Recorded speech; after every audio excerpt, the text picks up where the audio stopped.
وَلَوْ يُؤَاخِذُ اللَّهُ النَّاسَ بِظُلْمِهِمْ مَا تَرَكَ عَلَيْهَا مِن دَابَّةٍ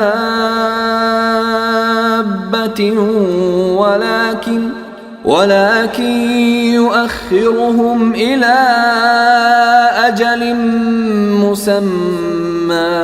فَإِذَا جَاءَ أَجَلُهُمْ لَا يَسْتَأْخِرُونَ سَاعَةً وَلَا يَسْتَقْدِمُونَ۔ اور اگر اللہ لوگوں کو ان کے ظلم کی وجہ سے فوراً اپنی پکڑ میں لیتا تو روئے زمین پر کوئی جاندار باقی نہ چھوڑتا، لیکن وہ ان کو ایک معین وقت تک مہلت دیتا ہے، پھر جب ان کا وہ معین وقت آ جائے گا تو وہ گھڑی بھر بھی اس سے آگے پیچھے نہیں ہو سکیں گے۔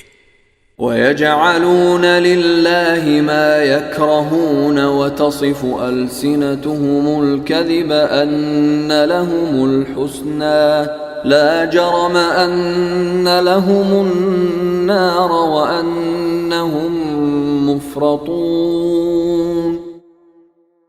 اور انہوں نے اللہ کے لیے وہ چیزیں گھڑ رکھی ہیں جنہیں خود ناپسند کرتے ہیں،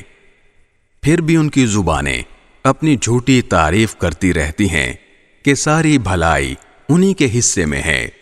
لازمی بات ہے کہ ایسے رویے کی وجہ سے ان کے حصے میں تو دوزخ ہے اور انہیں اسی میں پڑا رہنے دیا جائے گا۔ تَاللَّهِ لَقَدْ أَرْسَلْنَا إِلَىٰ أُمَمٍ مِّن قَبْلِكَ فَزَيَّنَ لَهُمُ الشَّيْطَانُ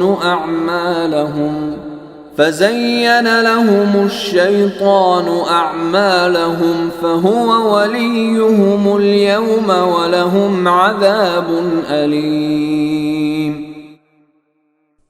اے پیغمبر، اللہ کی قسم، تم سے پہلے جو امتیں گزری ہیں ہم نے ان کے پاس پیغمبر بھیجے تھے، تو شیطان نے ان کے اعمال کو خوب بنا سنوار کر ان کے سامنے پیش کیا، چنانچہ وہی شیطان آج ان کا سرپرست بنا ہوا ہے اور اس کی وجہ سے ان کے لیے دردناک عذاب تیار ہے۔